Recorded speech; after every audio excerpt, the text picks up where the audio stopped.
Halo teman-teman semua, kami dari kelompok 1 kelas 10 3 SMA Kolese Dubrito. Pada video kali ini, kami akan memperkenalkan tentang Candi Gebang. Sebelum itu, kami akan memperkenalkan anggota kelompok kami. Nama saya Evan Ali Bimastia Ardana, atau bisa dipanggil Evan. Saya Raka Narendra Pratama atau bisa dipanggil Raka. Saya Vincent Sivan Jonathan, bisa dipanggil Vincent. Halo semuanya, perkenalkan nama saya Aaron Kevin Cristiano Dwi dan saya bisa dipanggil Aaron dan ini ada teman saya. Perkenalkan, nama saya Septian dari Marvel Herjuno, bisa dipanggil sebagai Dero.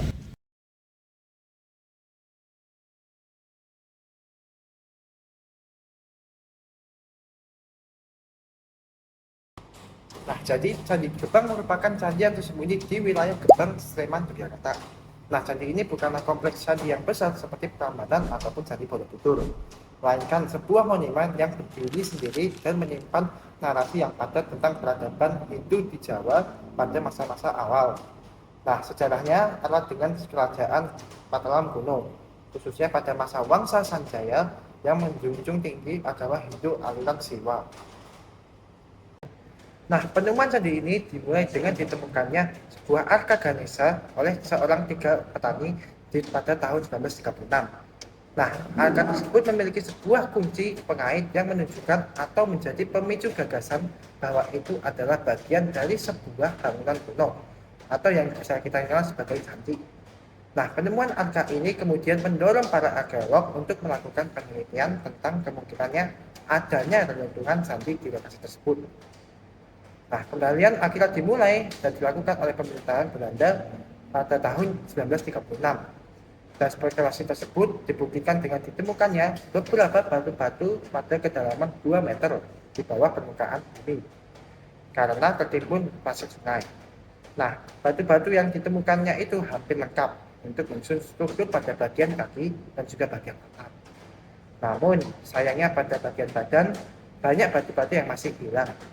Nah, kemudian upaya rekonstruksi atau pemugaran pada candi tersebut dimulai pada tahun 1937 dan akhirnya tuntas pada tahun 1939 oleh arsitek Belanda atau yang dikenal sebagai Van Romon. Nah, menurut Cristiano, Profesor Van Romon adalah profesor utama dalam studi arsitektur di Technische Hogeschool te Bandung, cikal bakal ITB modern. Nah, Van Romon adalah dosen sekaligus mentor arsitek modern dan juga insinyur bangunan pertama di Indonesia. Nah, pada bagian yang seharusnya diisi batu yang hilang akhirnya digantikan oleh batu-batu yang baru untuk memungkinkan pembangunan candi yang menyerupai kondisi aslinya.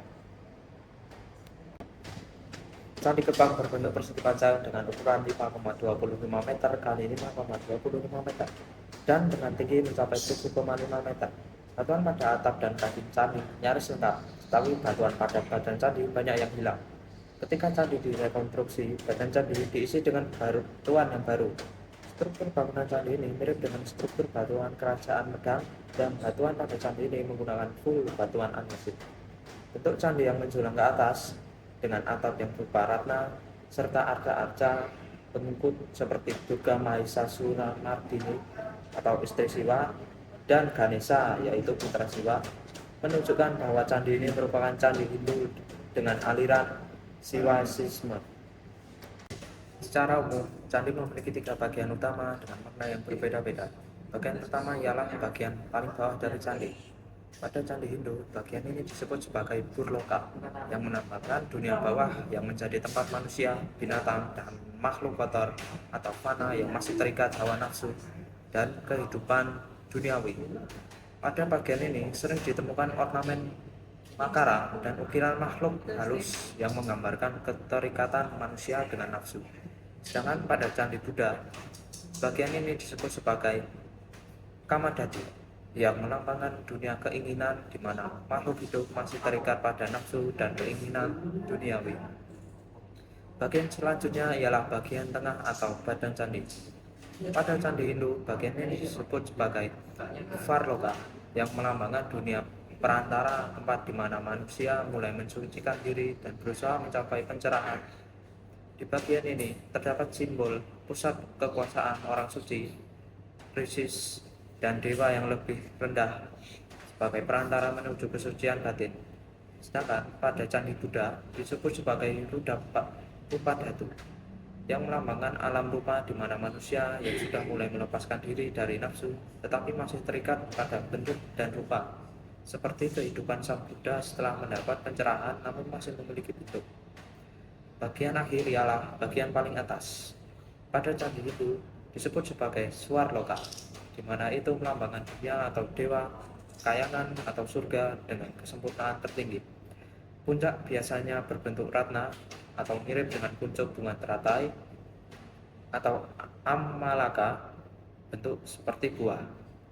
Sedangkan pada candi Buddha disebut sebagai arupa dhatu yang melambangkan alam tanpa rupa di mana kesempurnaan batin tertinggi, di mana manusia telah bebas dari rupa dan bentuk menuju nirwana. Bagian paling atas strukturnya lebih polos, biasanya stupa.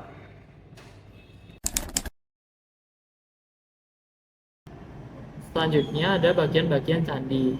Yang pertama adalah bagian kaki candi. Kaki candi ini dibagi menjadi dua bagian, yaitu upapita dan tangga. Upapita berfungsi sebagai fondasi atau dasar yang menanggung beban seluruh bangunan candi. Upapita juga berperan dalam melindungi bagian kaki candi yang lebih tinggi dari kerusakan, kelembapan, dan erosi. Upapita candi ini agak minimalis karena hanya dihiasi bingkai sisi genta dan pelipit-pelipit rata. Pada rekonstruksi candi ini tidak ada tangga, yang kemungkinan besar tangga yang dipakai pada zaman dulu berbahan organik. Yang kedua adalah badan candi. Badan candi ini disebut pada. Pada ini tidak berdiri begitu saja di atas upapita, tetapi ditopang oleh adistana yang menjadi alasnya. Di sisi timur pada terdapat duara atau pintu masuk ke ruang dalam candi, dan di ambang atas pintu candi terdapat kirtimukanya yang merupakan wajah penjaga candi untuk mengusir bahaya. Di dalam candi terdapat yoni yang melambangkan feminin, tetapi tidak ada lingga yang melambangkan maskulin dan naga yang melambangkan perlindungan terhadap feminin dan maskulin. Candi ini bersifat siwasitis karena ada yoni dan ganesa. Selain itu, Budya atau relung-relung berada di badan candi dan berisi praswa dewata atau dewata yang mengiringi dewa Siwa. Relung pengapit pintu masuk berisi Mahakala dan Nandiswara yang membawa trisula atau gada dan merupakan pengiring dewa Siwa yang paling setia. Relung sebelah selatan berisi pasangan Siwa yaitu Durga yang memusnahkan sifat jahat dalam diri kita. Durga biasanya berwajah cantik, bertangan banyak, menggenggam senjata para dewa, dan berdiri di atas mahisa atau kerbau. Arca Ganesa pada candi ini ditempatkan di bagian depan candi dan berada di atas yoni yang menandakan bahwa Ganesa tidak hanya dewa kebijaksanaan, tapi juga penjaga aspek feminim universal sehingga memperkaya budaya dalam candi Jawa. Relung sebelah sisi utara berisi Agastya yang dipuja sebagai Siwa Mahaguru atau pengajar Siwaisme bagi semesta. Agastya biasanya ditemani para sisya yang belajar dan membawa kitab. Sosok Agastya digambarkan berjanggut panjang, berperut gembul, membawa kendi cemara atau kebut lalat, dan kadang trisula. Sayangnya di Candi Gebang pada saat ini hanya ada Arca Ganesa dan Mahakala, tetapi Arca Mahakala kepalanya terpenggal dan sisanya tidak ada keberadaannya. Selanjutnya ada bagian atap. Bagian atap atau puncak candi ini memiliki 3 tingkat yang dikenal dengan nama tala. 2 tala pertama berada di prasarana atau lereng atap candi, dan 1 tala berupa kemuncak yang dimahkotai akasalingga atau lingga semu di pucuk candi. 3 tingkat ini menyimbolkan triloka atau 3 alam dalam semesta Jawa kuno. Di keempat sudut tiap tala ada Meru atau gunung bertopeng Karnakuta. Pada Candi Gebang memiliki pucuk Karnakuta yang berbeda dari candi lainnya. Pucuk Karnakuta pada Candi Gebang berbentuk kuncup bunga teratai dan keempat penjurunya dihiasi kudu atau semacam jendela tempat wajah dewata melihat ke dunia. Ada juga relung-relung dewata di mana para dewata duduk bersila dan lengkap dengan Prabha Mandala atau lingkar kedewataan. Selain itu, ada lengkung relung berbentuk gabungan wajah Kirtimuka dan Makara sang monster air. Baik, selanjutnya kita akan membahas tentang nilai-nilai yang dapat diperoleh dari Candi Gebang. Yang pertama, upapita. Upapita merupakan kaki candi yang berfungsi untuk menunjang kesucian bangunan candi tersebut. Lalu yang kedua, ada adistana. Dalam dunia arsitektur, adistana sendiri memiliki arti dasar atau alas yang ditinggikan tempat sebuah kuil, yang dimana konsep ini sendiri dianut oleh Hindu dan Buddha. Dari sisi agama, ajaran Buddha Theravada atau Buddha lama, aditana mengartikan tekad atau resolusi moral yang kuat dan dibuat untuk mencapai tujuan spiritual seperti nirwana. Dalam ajaran Buddha Mahayana, adistana merupakan inspirasi yang dapat diterima oleh Buddha, Bodhisattva atau calon Buddha, maupun guru spiritual lainnya. Hal ini diyakini terjadi agar mereka dapat mencapai keadaan yang sesuai, di mana mereka dapat menyebarkan ajaran yang baik demi kebaikan manusia. Lalu selanjutnya ada kirti mukanya. Kirti mukanya adalah wajah penjaga candi yang memiliki fungsi utama untuk mengusir bahaya. Menurut mitologi Hindu, Skanda Purana, kirti muka bermula dari monster pemakan segala yang diciptakan oleh Dewa Siwa untuk melawan iblis jalan darah. Melalui perintah Siwa, monster tersebut memakan tubuhnya sendiri hingga hanya tersisa wajahnya. Dewa Siwa berpesan kemudian namanya wajah kekayaan atau kirti muka. Ia lalu menempatkannya di atas pintu kuilnya sebagai penjaga. Menurut keyakinan Hindu dan Buddha, kirti mukanya ini dapat menangkal roh jahat, energi negatif, dan kekuatan jahat agar tidak masuk ke area suci. Kirti muka melambangkan kematian dari ego, yaitu manusia maupun dewa, dan penyucian pikiran. Kirti mukanya memiliki wajah yang ganas. Desain seperti ini bertujuan untuk menggetarkan hati orang yang melewatinya, sehingga rasa hormat dan kewibawaan terhadap tempat suci tersebut semakin tinggi. Lalu ada yoni. Yoni adalah lambang dari rahim atau vagina, yaitu alat kelamin perempuan, yang berasal dari bahasa Sanskerta. Dalam ajaran Hindu, yoni sering digabungkan dengan lingga, yaitu simbol Dewa Siwa, untuk melambangkan kesatuan antara sakti, yaitu Dewi Parwati, Pradana, dan Dewa Siwa, yaitu Purusa. Kesatuan ini menggambarkan asal-usul penciptaan alam semesta, kesuburan, kekuatan, serta keseimbangan antara feminin dan maskulin. Selain memiliki lambang penting dalam dunia spiritual, ini juga melambangkan kemajuan peradaban, teknik pahat, dan struktur kehidupan masyarakat penganut Hindu di masa lampau, yang menyampaikan bahwa 4000 hingga 1000 sebelum Masehi, struktur pembangunan sudah mulai bagus. Lalu ada Ganesha. Ganesha merupakan dewa pengetahuan, kebijaksanaan, dan penghapus rintangan, yang merupakan anak dari Dewi Parwati dan Dewa Siwa. Fakta menariknya, Ganesha awal diciptakan dari tanah liat oleh Dewi Parwati, karena ia sangat menyayangi ciptaannya itu yang memberikannya hidup. Dewi Parwati menugaskannya sebagai penjaga, di mana saat ia sedang pergi, Dewa Siwa datang, namun Ganesha menghalaunya untuk masuk ke tempat tinggalnya. Sebab saat itu, dia tidak tahu bahwa Dewa Siwa adalah suami dari Dewi Parwati, dan salah satu dewa paling utama. Dewa Siwa pun marah, dan ia seketika memenggal kepala Ganesha. Saat Dewi Parwati kembali dan melihat kejadian itu, dia menjadi sangat marah dan memaksa suaminya untuk menghidupkannya kembali. Dewa Siwa akhirnya bertanggung jawab untuk menghidupkannya dan mengganti kepalanya dan kepala gajah. Dalam beberapa, Dewa Ganesha memiliki kepala gajah, di mana kepalanya sendiri melambangkan kecerdasan, kekuatan, dan kemampuan untuk membedakan yang benar dari yang salah. Seperti gajah yang faktanya memiliki kecerdasan yang sangat tinggi. Lalu ada Arca Ganesha atau patung Ganesha sendiri, di mana secara umum patung ini melambangkan ilmu pengetahuan, kebijaksanaan, kesuksesan, dan kemampuan untuk memikirkan rintangan. Dalam konteks Candi Gebang, letaknya dalam yoni menandakan bahwa Ganesha tidak hanya dewa kebijaksanaan, tapi juga penjaga aspek feminin universal yang memperkaya budaya dalam candi-candi Jawa. Menurut kepercayaan Hindu, Ganesha memiliki aspek feminin yang dikenal sebagai Vinayaki, yang memiliki nama lain seperti Ganeswari maupun Ganejanana. Dari sini, kita dapat berspekulasi bahwa Ganesha yang diletakkan di dalam candi merupakan Vinayaki, yaitu dewi yang melambangkan kekuatan feminin. Penempatan yang dalam yoni juga melambangkan hubungan erat serta banyak pengajaran yang diberikan dari Dewi Parwati kepada Dewa Ganesha. Lalu ada Mahakala dan Diswara. Mereka merupakan lambang dualitas dari Dewa Siwa, di mana Mahakala melambangkan sisinya yang dahsyat dan pemusnah, sedangkan Diswara melambangkan sisinya yang lembut dan tenang.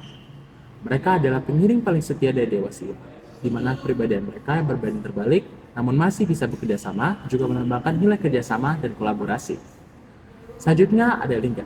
Yaitu kebalikan dari yoni, ini merupakan benda buatan manusia yang berbentuk tiang dengan bahan yang umumnya dari batu, digunakan sebagai salah satu media pemujaan agama Hindu. Lingga sebagai media pemujaan merupakan manifestasi dari Dewa Siwa yang memiliki banyak pengikutnya pada periode klasik Hindu Jawa Tengah atau abad ke-9 sampai 10 Masehi. Di Indonesia, khususnya Pulau Jawa, ditemukan banyak sekali batu lingga yang berasal dari pengaruh kebudayaan Hindu. Pada umumnya, benda cagar budaya tersebut ditemukan menyatu dengan yoni. Namun, ada pula yang ditemukan secara terpisah, seperti dalam Candi Gebang tadi, yaitu hanya yoni sendiri.